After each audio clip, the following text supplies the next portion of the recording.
I'm sorry to be here. I guess a little dyslexic, so I guess I should have said I'm glad to be here.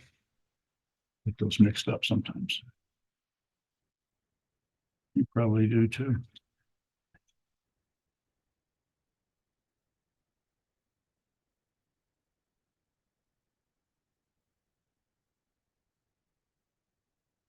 I'm getting there, Naveed.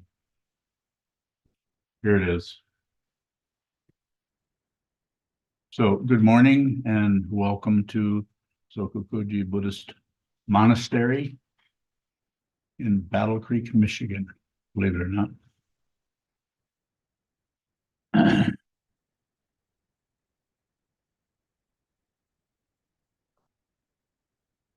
First of all, thank you very much for all of the help that you give us in so many ways, financially, supporting us by practicing here, by practicing online, by just showing up as a practitioner and sharing your practice with our Sangha, our spiritual community.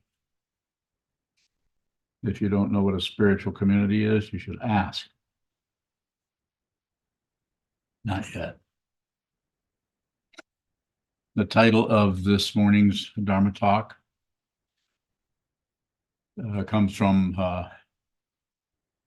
classical text, the Soto lineage of Japanese Buddhism, called the Book of Serenity. And it is from verse 20. And it shows up in different places. Could you say the other place that this similar thing shows up? I heard it in the recorded the records of Tongshan. Okay. So it shows up different places and shows up also in the Korean lineages, because the basic teaching there is going to show up in different words. And that is, I'm going to read that since my memory is not dependable. Very simple.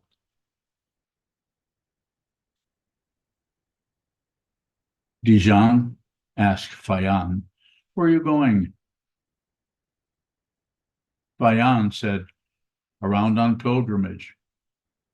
Dijon said, "What is the purpose of pilgrimage?"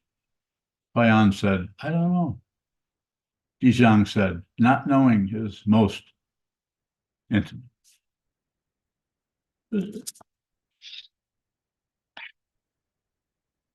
Pardon my getting choked up, because this is it isn't just one statement about something. Contemplate this the rest of your life.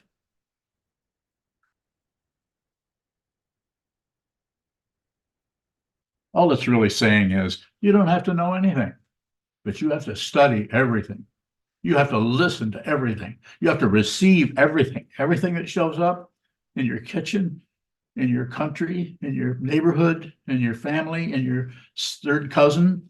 Listen. Stop responding with some kind of a interpretation of everything. Knock it off. How can you do that? Train your mind. Sit down, hold still, and watch the insanity, to use the strongest word I can think of, in your own mind.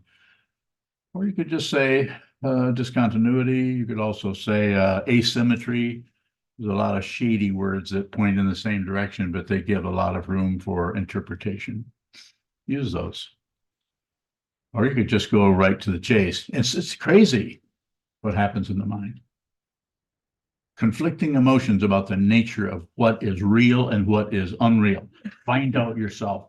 Nobody can give this to you. The greatest teacher, the Buddha, could not actually say it in such a way that you would just, if he could just say it, then you could just understand it.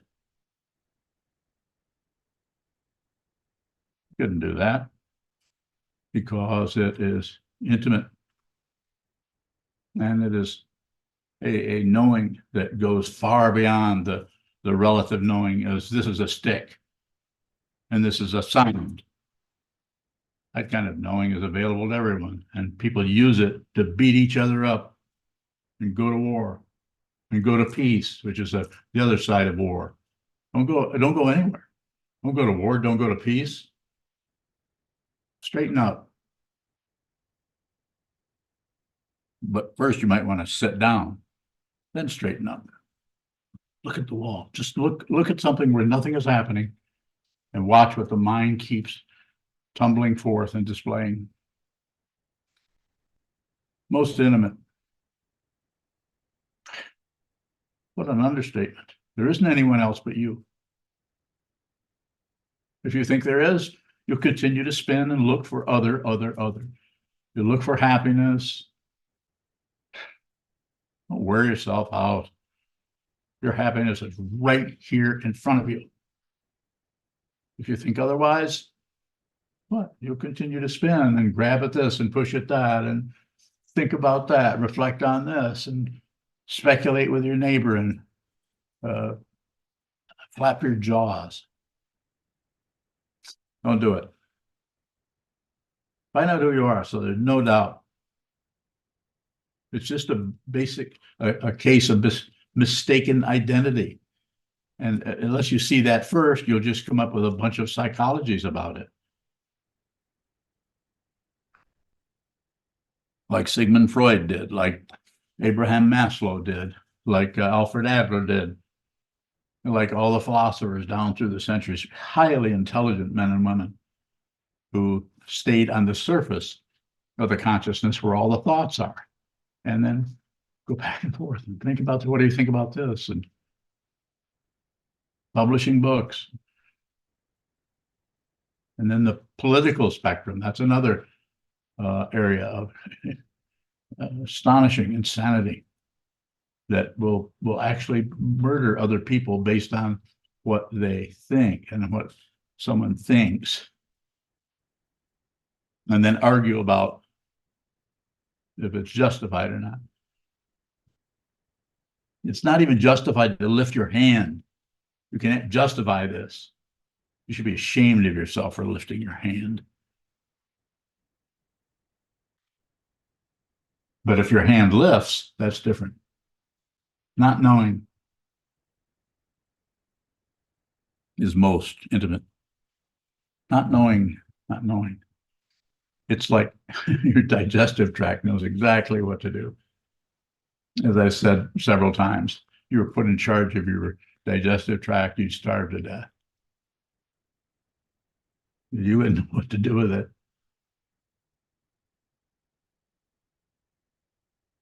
Go ahead, disagree with me.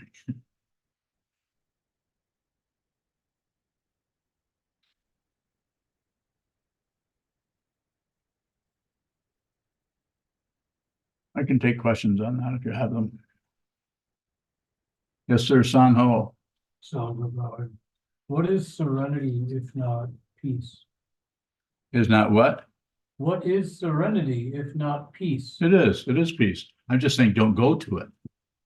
It's already the case. If you go to it, you actually leave the actual serenity for your idea, your concept, your belief, your explanation, your definition, and your otherness of leaving something that is distressed for something that is peaceful.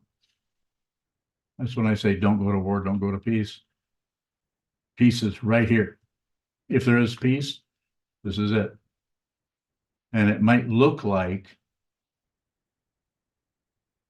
warfare. It might look like confusion, but just look at it. Just receive it. Whatever's showing up is just receive that as it is. No condiments on the sandwich.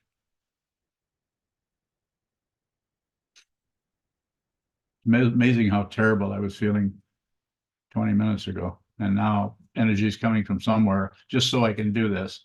And when I get up and leave the room, I'll probably fall apart. We're not separate. You have a question? Go ahead. Geez, I'm buying.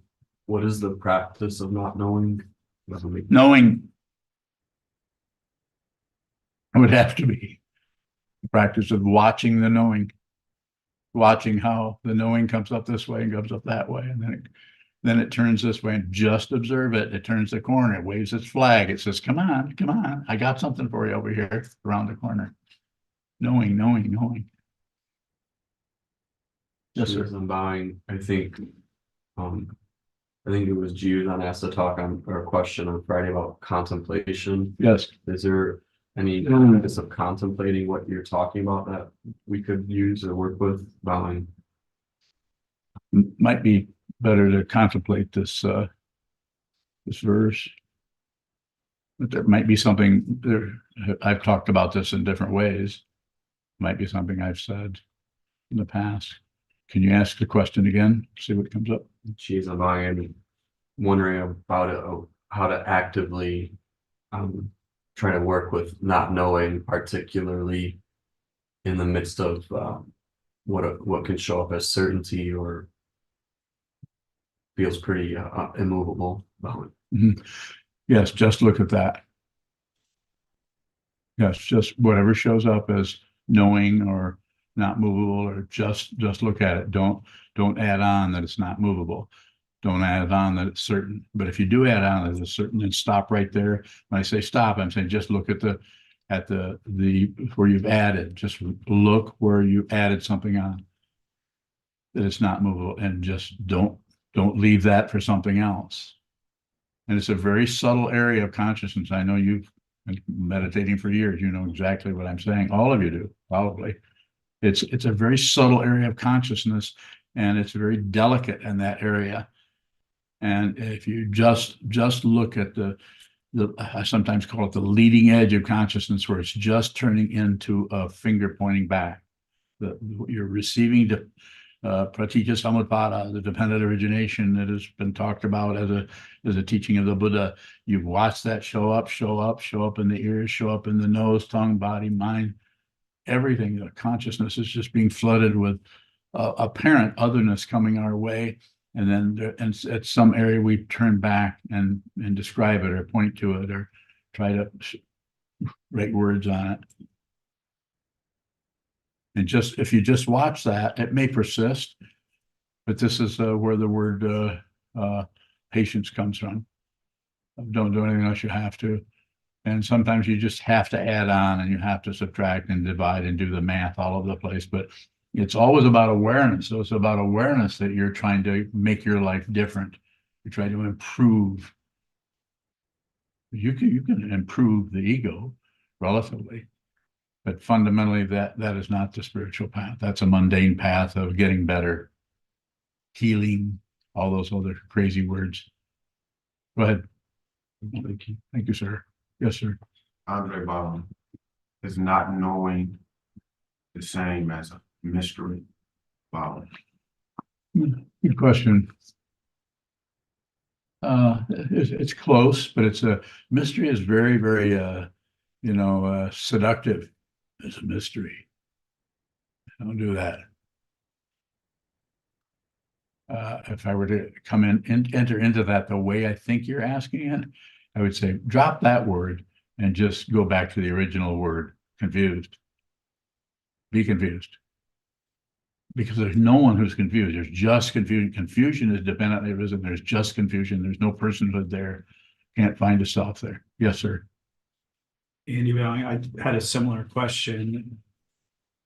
What is the difference between not knowing and doubt?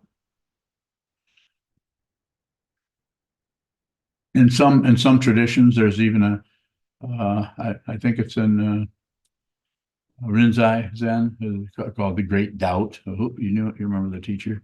Might have been Basho. Basho. I don't know, but something about actually developing a great doubt, big uncertainty about everything. Doubt. So there's some similarity there. I would think it would be personalized in each person. Each person would have their own area there to look at. The not knowing, it might turn into something slightly different, like doubt, or and so on. More. Andy Bowing, going back to your response to Andre's question, what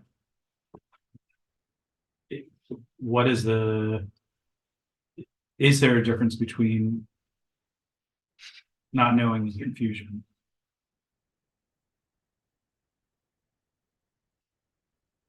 Not knowing is just just an open consciousness. Whereas confusion is there's some kind of a spinning and twisting and trying to sort out. The identity part of the consciousness, the ego, the narcissism, the seventh consciousness, as described in the Yogacara tradition, is making something of it. Instead of just, there's no willingness to just receive. There's some kind of a fooling around in space. They're twisting things up. Ego is, put it bluntly, ego is getting some identity by being the one who's confused. I'm just confused. That sound like a cat? Mickey Mouse. Close. We had a really deep talk about 40 years ago, Mickey and I.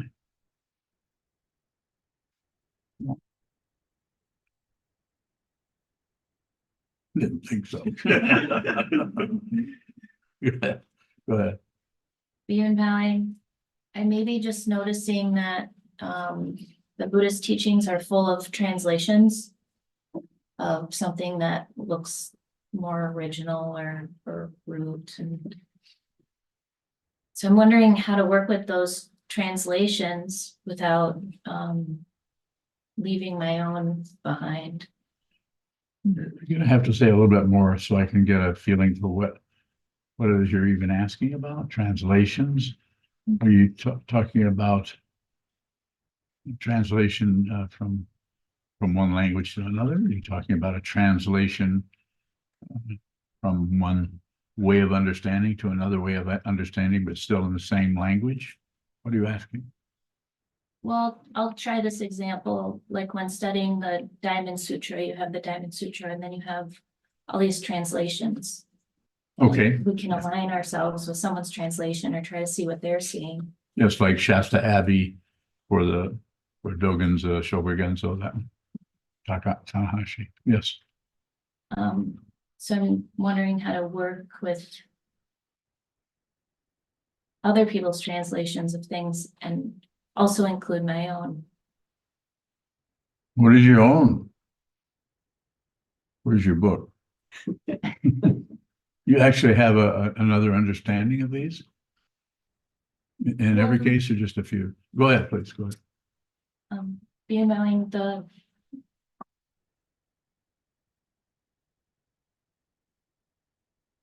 in the way of describing or understanding might be spoken of differently from person to person, even within a group. I guess to me that seems like a type of translation. And that's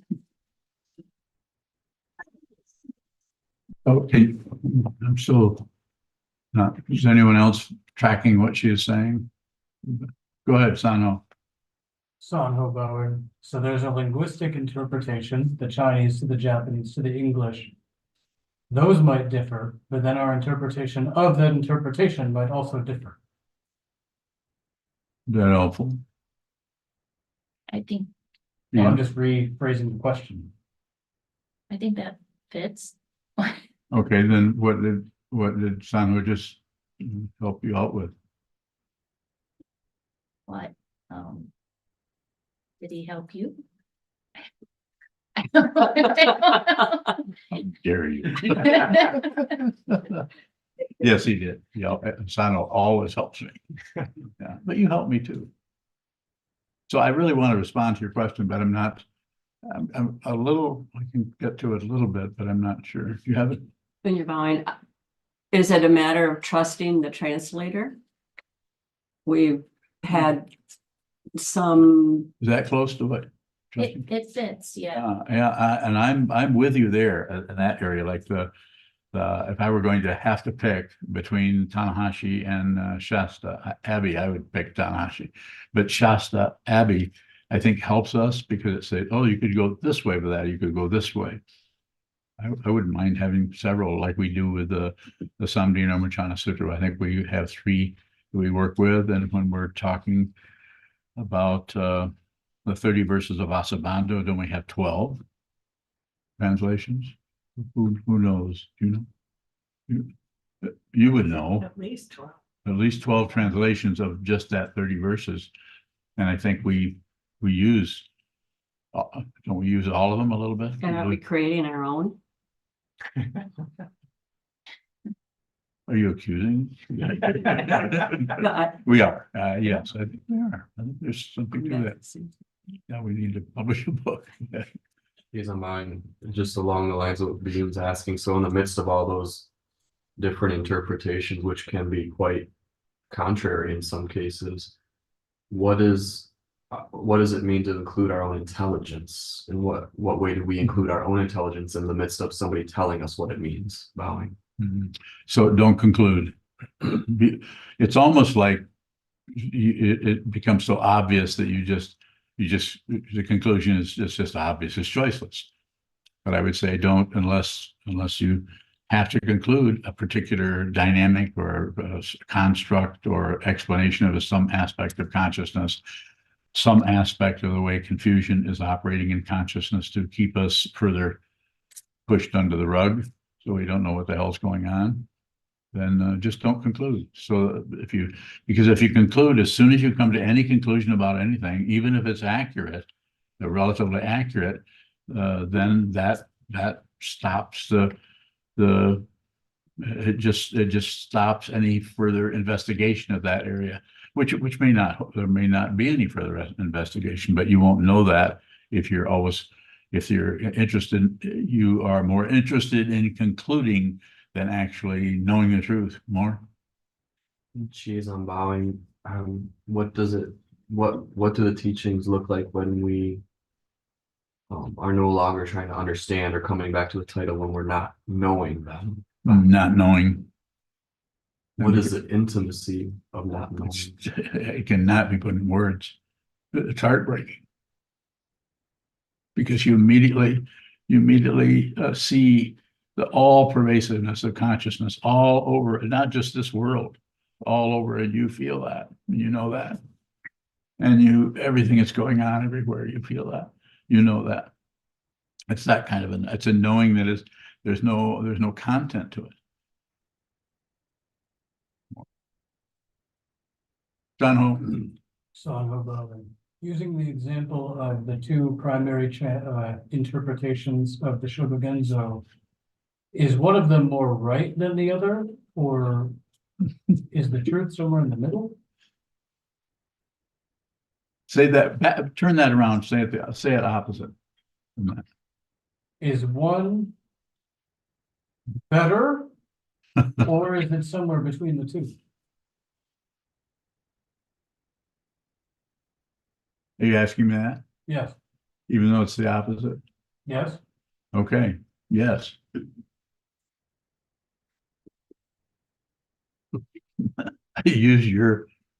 This is what Munoz does when she doesn't know what's going on. She just says yes. It's very frustrating. Very, very. So.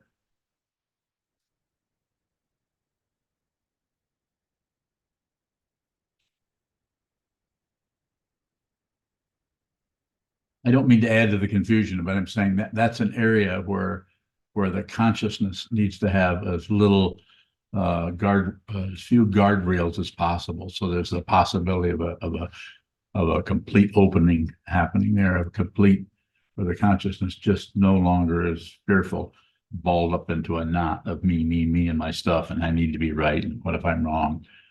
So I think that's what's showing up there. More? Tano? Sanhobo, and so why do we focus on one of the interpretations versus the Shasta Abbey? So no, I don't know as we focus so much. I think we might turn towards that one more. I'm not here at all of the Shobogenzo studies. Go ahead. We read those side by side Okay. in a unique way that we don't do in other book studies, like they both get the same. Okay. Sanho, are you attending those book studies? Sanhobo, I've attended some. I was actually referring to you specifically telling me to focus on one versus the other. You have witnesses? No. You're an attorney and you don't have witnesses? How dare you? Go ahead. What were you gonna say? Me? You. Oh, nothing, just that.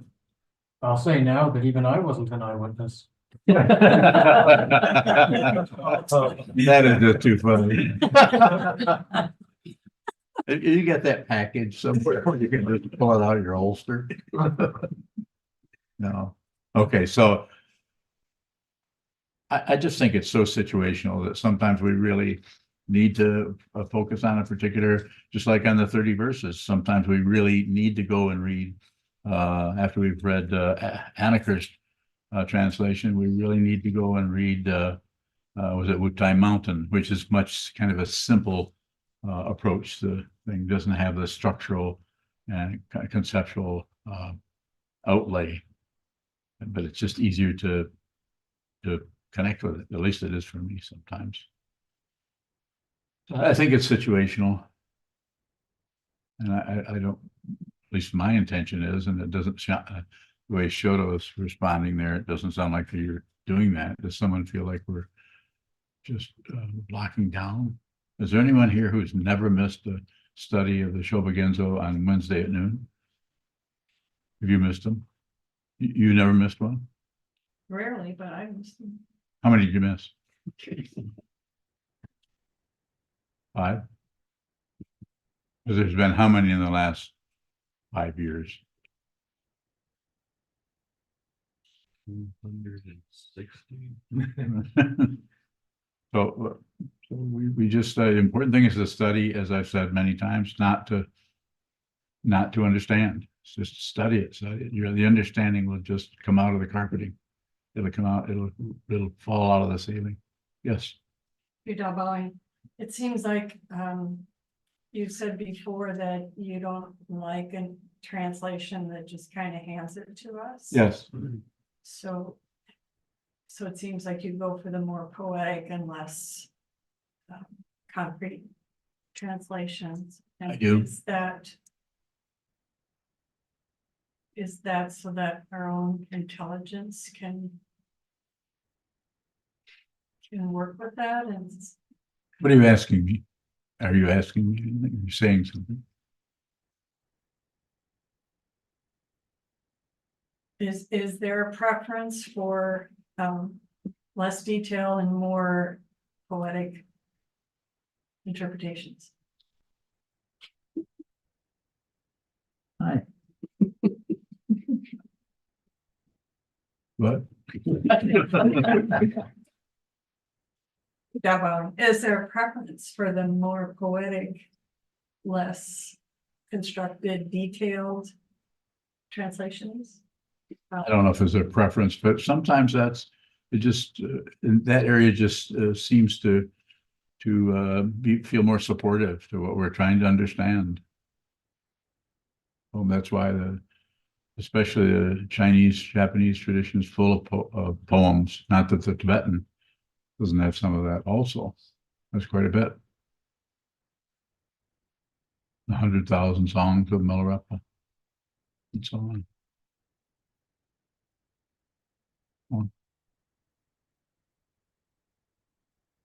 Not yet. Owen? Wando, What about, how is the sky intimate?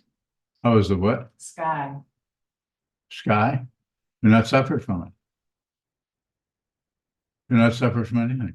It just looks that way. And it looks intensely like you're over here and everything else is over there. But if you begin to see what this is, you actually see, feel, smell, taste, touch, think, all the receptors you have, and they're not producers. Sense of touch doesn't produce anything. I mean, it can, I can touch this and then something's produced there.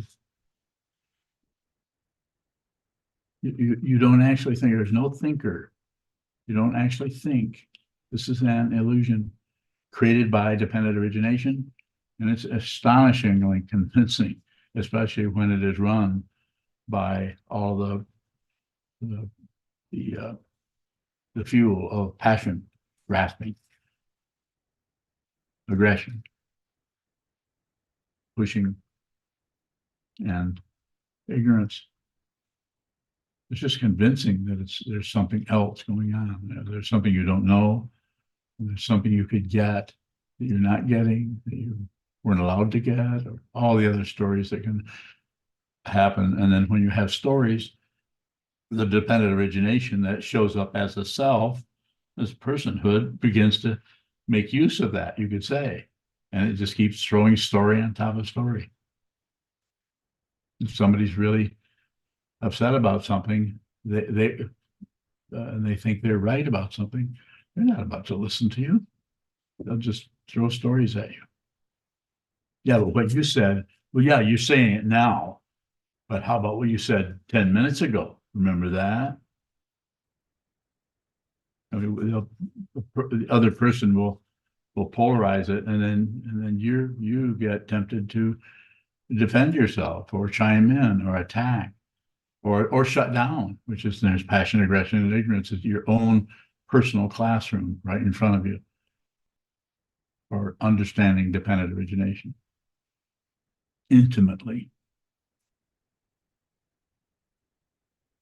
But the most intimate is seeing the space in which those occur, which is what? Not knowing. Passion isn't knowing. Aggression isn't knowing. Ignorance isn't knowing. With the space in which those occur. That's when the consciousness is actually amazingly, almost miraculously, there's no one to let go, but somehow something got detached and there's just consciousness only. And then when that shows up, then the vow of the bodhisattva takes over, and then the vow swallows you, or whatever's left of you. And you're totally dedicated to others, even though there aren't any. But as long as there's others who think there are others, then they're suffering. You need to help them more.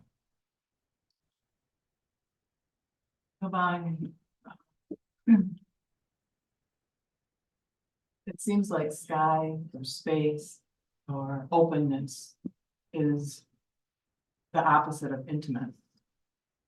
And yet when I ask about sky, what is intimate about the sky, you point back at this. There's no difference between you and the sky.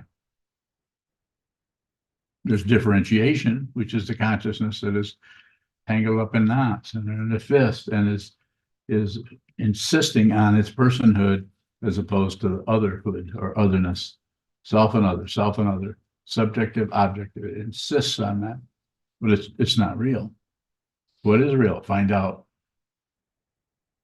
What you will find, if I may say, is there are no separate people or things or anything.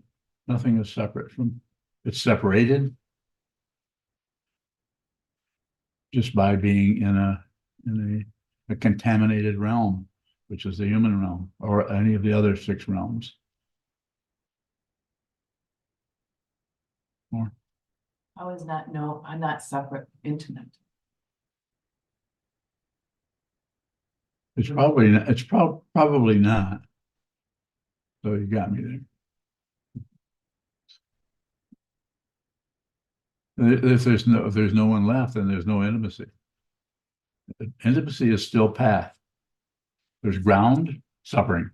There's path, awareness. 500 years later, awareness. 15 more lifetimes later, awareness. And then everything comes apart, completely falls apart. And there's just this, not separate. There isn't even any more awareness. There isn't anything more. You're welcome. Yes, sir. Bowing, does intention direct us to intimacy? Bowing.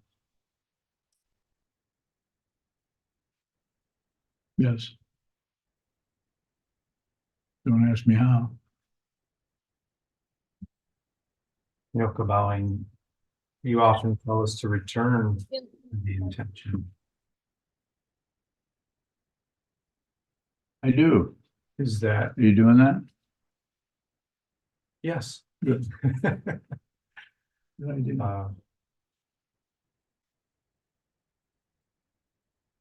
Yeah, what is the connection between returning for that intention and intimacy, What is it, what? connection.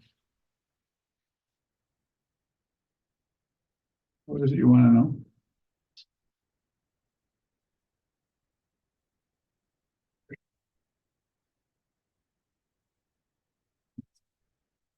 You don't know what you want to know? That's not bad. Okay, that's progress. Tokugawa. Crocodile bowing. Is seeing not separate still part of the illusion? Yes, yes, completely. There isn't anything but this, and even that's an illusion.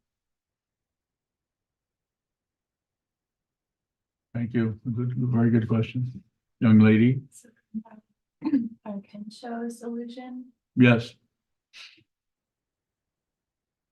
Yes, if you have some kind of insight into the you're one with everything, some of those can be overwhelmingly powerful. Especially if you take psilocybin. Which I don't recommend, but I'm not against. Somebody wants to do that, go ahead. Take whatever you want.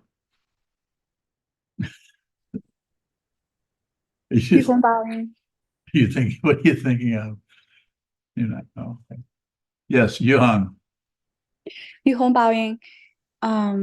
You just said don't include. Don't include. Don't include. Yes. Do you mean the awareness when we Conclude. include, No, conclude. conclude? Yes. Are you saying the awareness when we make a conclusion? Bowing. Yes, well, I'm not saying that you wouldn't sometimes need to do that. You have to conclude that when you're walking, trying to get out of the house, you need to conclude on a very subtle form of conclusion that that's the door and that's a wall. Otherwise, you walk into the wall. So you have to conclude. It's very subtle, but subtle conclusion is kind of built into the illusion of being in a room in the first place. You would walk through doorways and you would close the door behind you. Otherwise, the heat bill would go up. So a very simple kind of conclusions going on.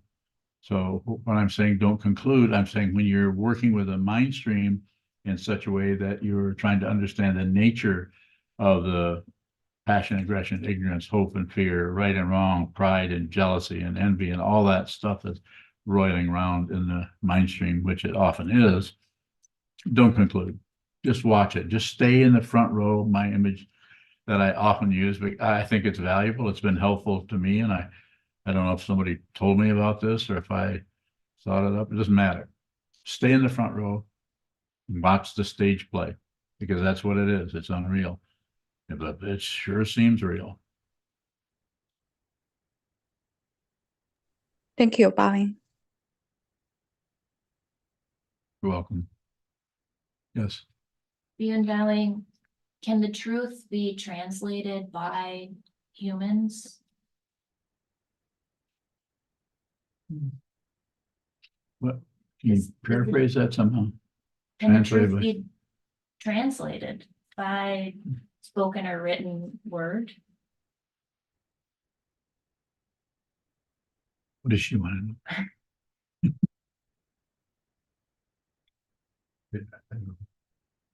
What does she want? Yes. Yeah. Can you? I can try. Go ahead. The way that I understand it is, can the truth be expressed in words? Is that seem to be? Wait, bit. That's pretty close right there.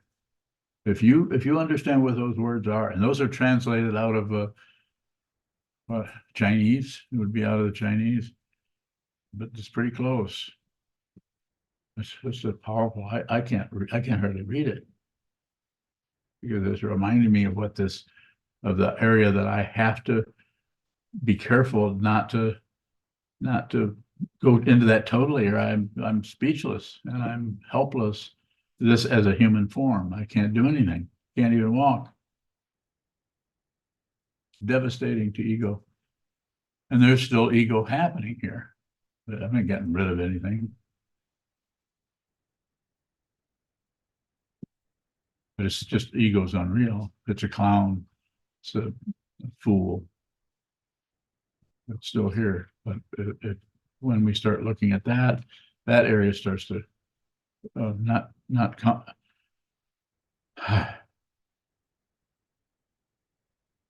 It's just intense. I don't know what else to say about it. Is there something else I'm missing there, or we're missing together? No. Ian Bowing, like to just keep trying with that word translation, and maybe I'm just using it completely wrong. It's a very relative term. You say this and that translates into that and that translates in, so. But you can't, if you want to come back to it, can you translate the truth? I would say no, that it always is bouncing around on the surface of the water. It doesn't go down deep. There's no deep dive there. So there's still some kind of jabberwocky going on, language, this and that, and this and that. It looks this way, it looks that way, it looks this way, it looks that way. And some of that language is by some people who are just born adepts with language, or maybe are amazingly able to describe things that seemed indescribable until they started talking about it, just like Vasubandhu's description of duality. It's amazing and very, very magnetizing to bring you in, using concepts to bring you into a deep understanding relatively, of the nature of that particular conflict. Ian Bowing, is this what you're doing, bringing us into a deep understanding relatively? I guess I'm trying to help you see the truth yourself. And so I don't have the talent, the skill, the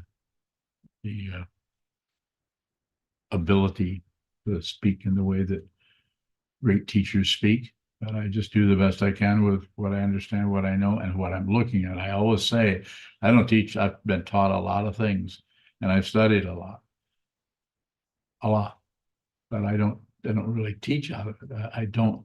It's like this not knowing is intimate. That's what I'm teaching out of. Not that I am getting a credential from it so much, but that's how it feels. It feels like I don't know anything. When I get up and come out of the Hojo, walk to that door and walk in here and come up. There's just the altar. There's just this. There's just the time. I sit down, there's just you. And that's all there is to it. And then I have a topic and I just talk about it.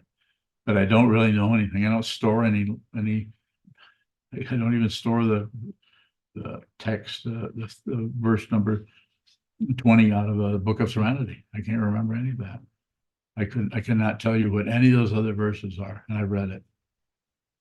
And that's a really challenging book. Have you read that?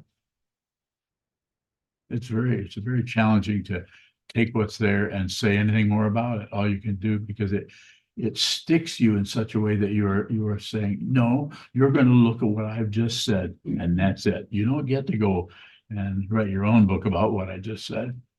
Yeah. In fact, that would be a really good idea for the monk talks next time. Is everybody could get assigned one of those verses, and they could give a book report talk on it. Doesn't that sound exciting? Talk about torture. It wouldn't be probably wouldn't be torture, but it would be challenging to do that, because what does the ego want to do? It wants to make sense out of it. Are there any questions off in Sudetenland or wherever you guys are all at? Yuhong Baoying, Go ahead, Yuhong. And then you just mentioned David, you're next. David. Go ahead, Yuhong. you just mentioned that there are lots of metaphors in poems and a poetic teaching, especially in Chinese and Japanese cultures. So I was taught that way at my Chinese classes in elementary and middle school, which involved more thinking. That's how it's taught when we learn poems. My question is, how can I look at the teaching without taking away by my own thinking and intelligence. Bowing. The best, not knowing what it's like to be you hung, but knowing you and having studied together for a while, and also slowly becoming more and more familiar with your language, Mandarin, by studying it. And I are both studying Mandarin and have been for a few years. I would say just repetition. Probably one of the best things you could do is to read, and I would recommend reading some of the works of the translations of Red Pine, where he's the Buddhist hermits that he's translating their poems from Chinese into English. Have you read any of those?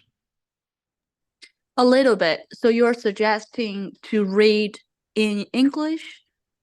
Both. Both. Okay. Read the bilingual translation of those some of those texts. That might be a good start. And also you could read the translation also by Red Pine, isn't it, Bodhidharma's? Red Pine of the Bodhidharma, the bloodstream sermon, which is available. Read the Chinese version and right there with the English version. He does our Mandarin teacher says that he does a very, very good job of pulling the meaning out of there and putting it in English, so that we have some access to what was said back in the 6th century. Really astonishing. What do you say? You have anything else to say about that? Anything else? Well, and just that with our Mandarin teacher, it's like she's presenting her own translation of it. And it sounds like with Yu Hong too, just having that cultural background is so enriching. Oh. Thank you, Bowing. It's very helpful, Bowing. Yes. Naveed. It seems to the unconscious mind that not having reference points is not functional. Is it possible not to have any reference points? Yes, but further, I would say to have the reference points come up as they show up in dependent origination. In other words, as they're necessary. They're necessary to walk from one room to the next. And somebody says, in a restaurant, comes up to your table and says, "Can I take your order?" And relatively, you're going to work with that as it shows up, and you say, "Yes, I'd like some ham and eggs," or something like that, and coffee cream, or whatever you would say. So it's a very, very relative thing. But the reference points are not. You're not creating, trying to establish reference points to protect an imaginary self, parikalpada. So you're just working with dependent origination, paratantra, and you are seeing. If you do this and thoroughly, so you really, really see what this is, then you have parinishpana, which is the perfected nature. This is the three own beings, which come out of several texts, the Samdhi Nirmachana Sutra and the Lankavatara Sutra. Where else? I don't know. So but the reference points will be there, but as long as you're a living being, which it looks like you are, you probably have a few years left. No promises. I'm not guaranteeing anything, but you can just see the reference points. See how you can actually you can dance with the reference points that show up in the world. No demand. No remorse. No demand. Things don't have to stay here. This does not mean that if something that you like or enjoy or get attached to, that attachment you can't feel that as that slowly goes another direction. That doesn't mean you won't feel that suddenly you're above everything. That's ego. When you're aloof, you're above everything. Nothing ever bothers you anymore because you're so so enlightened. No, you're still a human being. You're still experiencing passion, aggression, ignorance. The third mark of existence of nirodha or cessation doesn't mean that, at least my understanding of it. I'm not saying nobody else might teach it a different way. They probably do. I'm sure they do. I'm convinced that they do.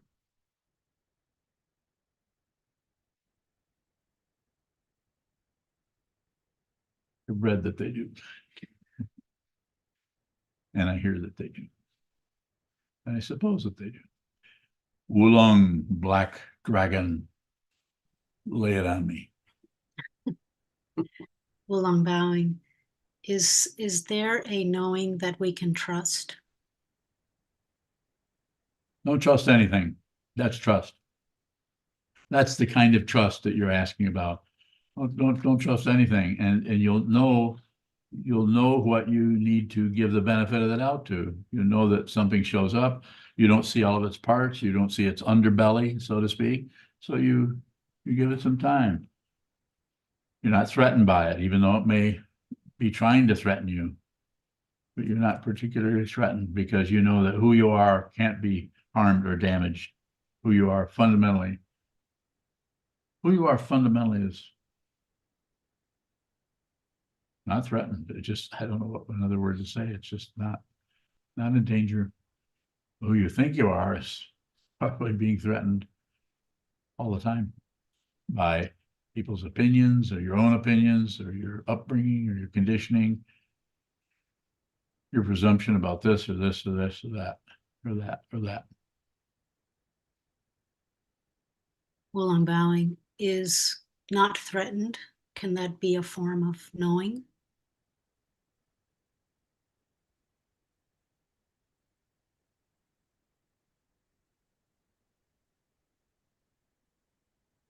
I think rather than it's a form of knowing, it's just that if you begin to see who you are, and I don't know if that can show up all at once or if it's gradual. I can't speak for everyone. I don't know the karma that you have to go through to even, buy a pack of cigarettes.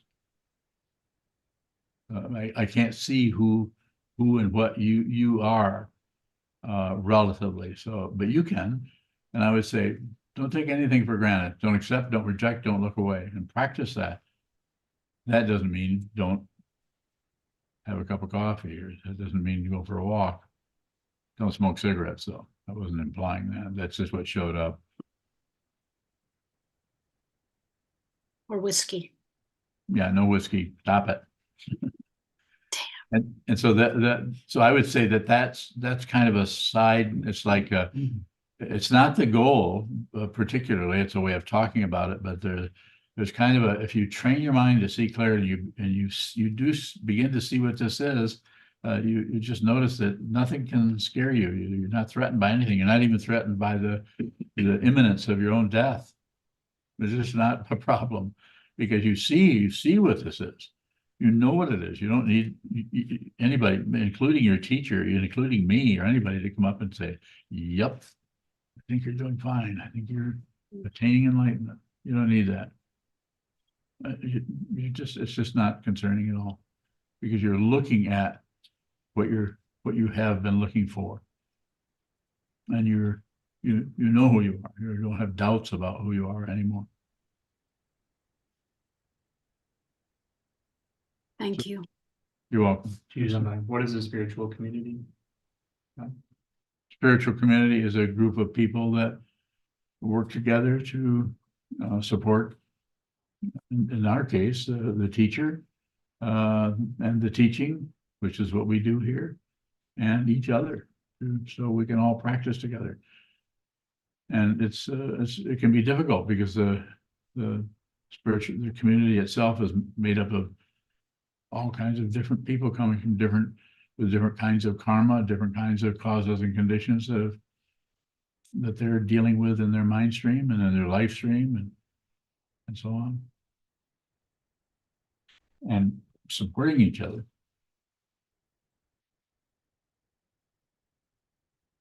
Participate, that's the word I would participate, just connect with it in some way. It doesn't have to be dedicating your whole life to it and being of service and showing up so everybody sees what a wonderful practitioner you are. You're so supportive of everyone. It doesn't have to be that, but it needs to be some. There needs to be something there. Especially for you as a monk, you need to support other practitioners, other monks. Do you feel like you're doing that? Good. Anything else? Geez, what do you mean by support? Anything from, if you can, financial. If you can't do that, then just study together, ask questions. We're studying, like we were talking about the different translations of Dogen. Excuse me. Interact when you're studying with that and participate in that study rather than just, excuse me, just listen. Hard going. Yes, so that's what I would say. And then participate in the SAMU or the work practices, do something there, whatever you can. You have a full-time job, so you can't quite do what other people can do, but you could find 10, 15 minutes somewhere to vacuum the entryway or something like that. And I think you do stuff like that to some extent, don't you? Well, that's still something. We're not measuring it. It's just that what the intention to help is what is important, not how much you help. Now, some people that are doing nothing but just living here, aren't doing anything, they have no work or anything like that, probably are going to at least ask them. But even with them, there's no demands. They're not saying you need to help. We don't develop a bunch of stories about who's helping, who's not. I don't, as long as I'm alive, there's not going to be any supercharged evaluation of anybody. Just like we don't test people to study the Dharma. It's not a good idea to everybody studies and then we, at the end of the month, everybody has a test on see if they can remember what Dogen said or remember what I said. I would say, forget everything I said. And I think I've said it many times, have I not? Just don't worry about it. Study it. Attend these talks. Don't worry about remembering it. And you can always go to Union's to find out what I said, because she writes everything down. Should you do that? I would leave that up to you. Some people really, it helps to write things down. I think Trungpa Rinpoche also recommended that his students take notes, and I did off and on. Well, Geez, what do you mean by working together?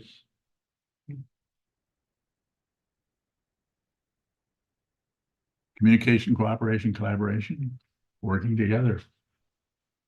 You have we have a common goals here to just keep the facility open. Make sure that the electrical situation works so it doesn't electrocute anybody. Make sure that we can get on the internet. I mean, I could go on that, but you already know all this. I'm not sure what it is that you're actually asking me, because isn't it kind of obvious that you would need to help other people that are here practicing with your teacher? That your teacher relates to you where you're at as best I can. Maybe not the best teacher, but I do the best I can, and I relate to everyone else who has a personal connection with me. Spent a lot of time doing that, and I would say, help all those people. And how you help them would show up situationally. It might not be much. Further? Thank you for those questions. Yes. When you're vowing in terms of not knowing in our book studies, there are a lot of times that I don't know what we've just read. And sometimes I just feel like giving up and say, oh, I'll never know what this is. When is a deep not knowing?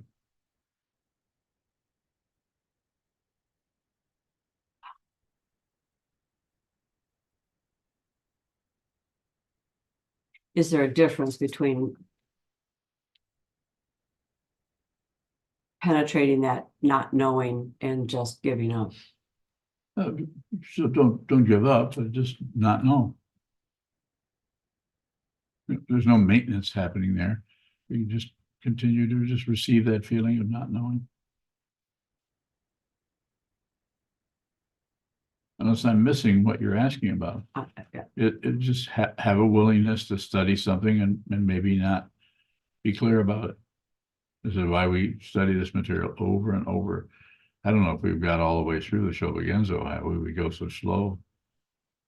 How far we've been studying this how many years?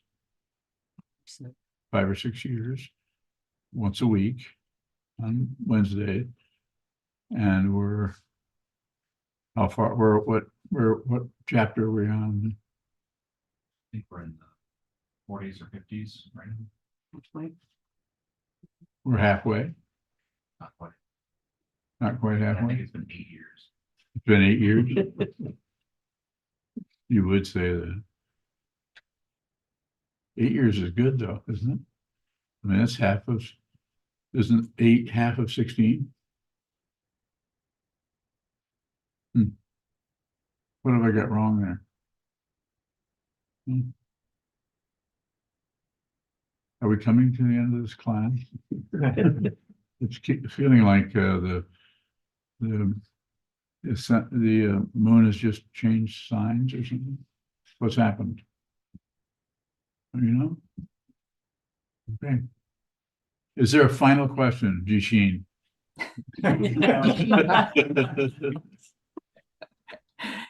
Thank you. Jishin bowing. Is there anything that ego can know without producing its own version of it? Bowing. That's a very good question, and I would say, probably not. It can know some things, but it's not going.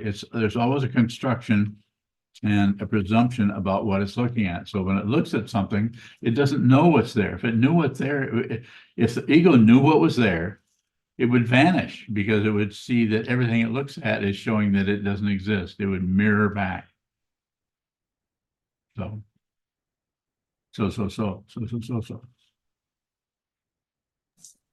Thank you.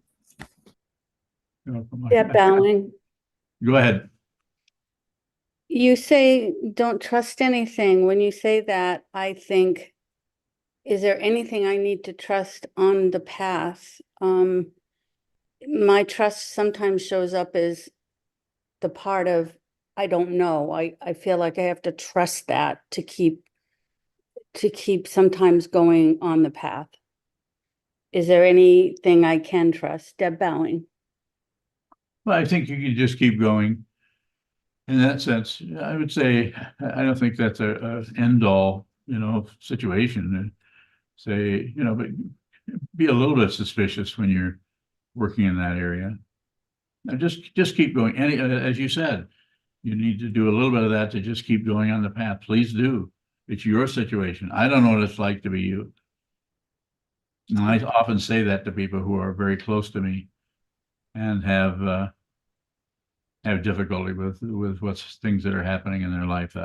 You'll have to actually let me know what you need to do, and very unlikely that I'm going to disagree with that. Thank you, Deb bowing. Very welcome. Very good. I think we can close. Thank you. Thank you. Thank you.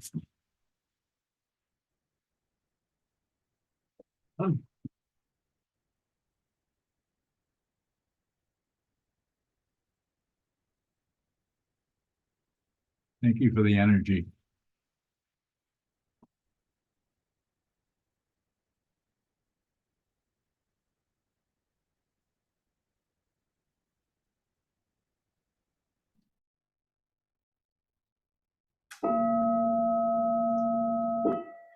May the merit of this penetrate into all places, so that we and every sentient being together can realize the Buddha's way. Jiho san chi fu, shi son bu sa moko sa, moko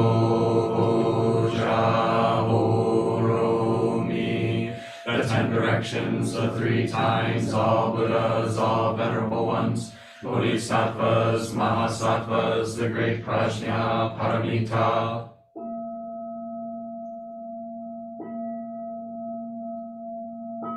O Buddhas and Bodhisattvas of the 10 directions and the three times, please hear us. Please come down out of the light and protect Sokukoji Buddhist Temple Monastery, our Sangha, families, friends, and visitors. Heal everyone who's unhappy, sick, or suffering, and fill them with light.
Thank you, Sokuzan. You're welcome, Cynthia.